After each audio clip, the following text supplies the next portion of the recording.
we thought we had a chance to do something very special.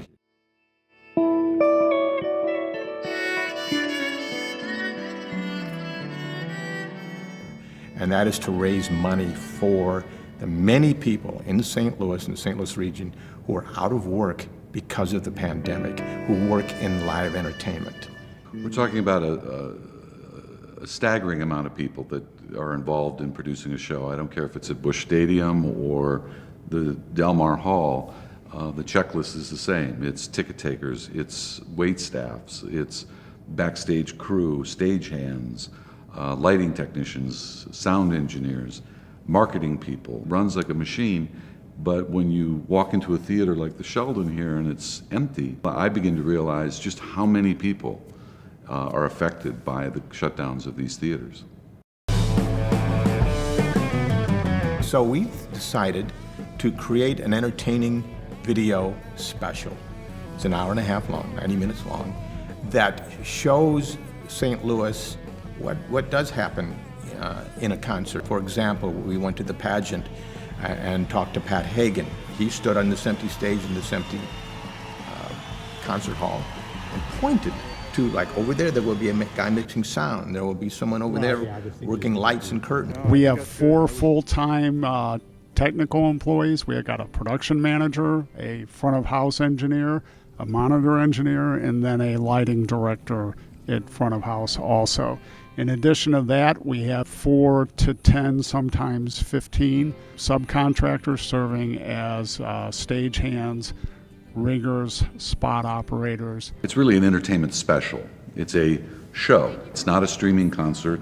Ron has done a phenomenal job in terms of putting together, like I said, a 90-minute show featuring some of the top names in entertainment. Sammy Hagar, Kevin Cronin of REO Speedwagon, George Thorogood, Paula Poundstone are just a few of them, plus a host of local musicians from Mama's Pride. Pat and Danny Liston will both be doing separate things. It's really, it's quite an endeavor. In fact, in every case, to a person, all of them went above and beyond. We didn't ask them for anything in particular. We suggested, tell us some stories of your memories of performing in St. Louis, and they all told some very funny stories. I don't think I've ever done a tour where I didn't stop in St. Louis. Even if I just did a 2-week tour, one of them was in St. Louis.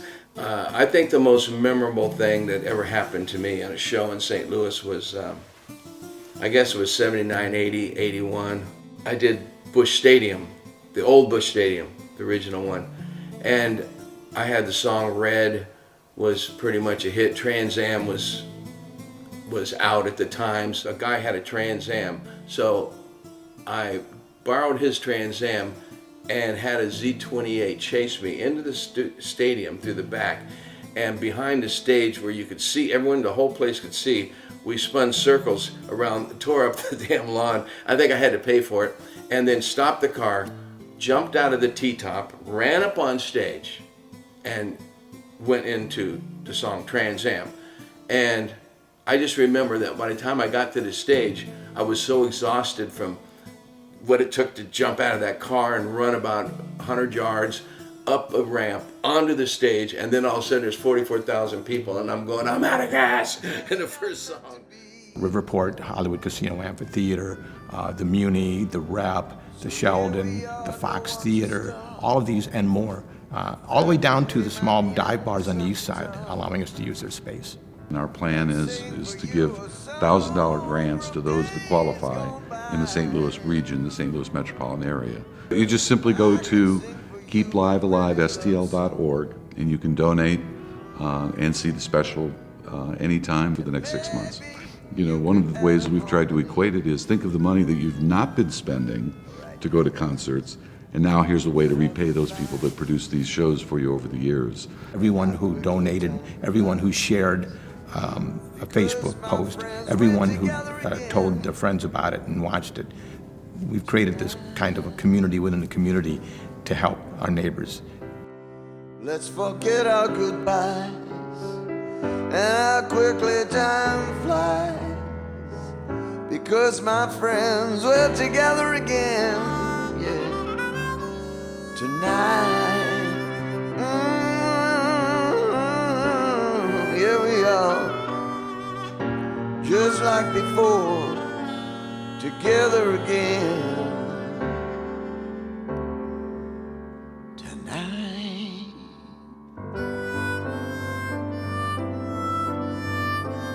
And now an excerpt from Keep Live Alive St. Louis, featuring Kevin Cronin of REO Speedwagon. Without the awesome rock fans of St. Louis, the amazing radio stations, KC Real Rock Radio, of course, and all the venues around town, we wouldn't have made it, man. It was the people of St. Louis who took us into their hearts and souls and gave us the confidence we needed to keep going, keep trying all over the country. But it was St. Louis, man. It was you all that brought us into your lives first, and we will never forget that. The first song of mine that ever got played on the radio came on KC back in 1976, and its message is pretty apropos for what we're all going through right now, because you know, we all got to keep pushing. I used to be lonely till I learned about living alone. I found other things to keep my mind on, and I'm getting to know myself a little bit better. Oh yeah. Whoa, I keep pushing on. I keep pushing on, yeah. Going through all the changes, I made so many mistakes. Oh yes, I did. Trying to leave behind the heartaches. And sometimes I think I was a little bit crazy, but we all get a little bit crazy now, don't we? Whoa, I keep pushing on. Keep pushing, keep pushing, keep pushing. I'm gonna keep pushing on, keep pushing, keep pushing. You know you've got to be so strong. Keep pushing, keep pushing. Even if you think your strength is gone. Keep pushing, keep pushing, keep pushing on.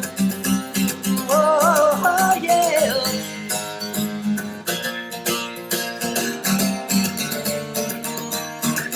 Woo!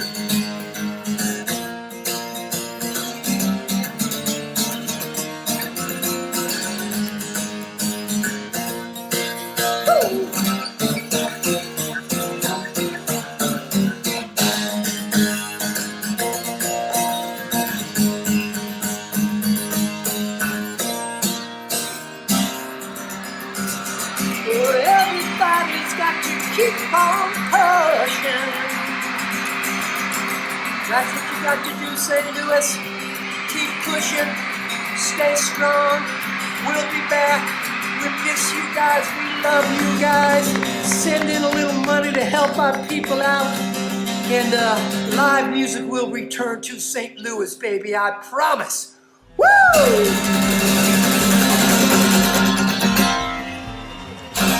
Keep pushing, baby.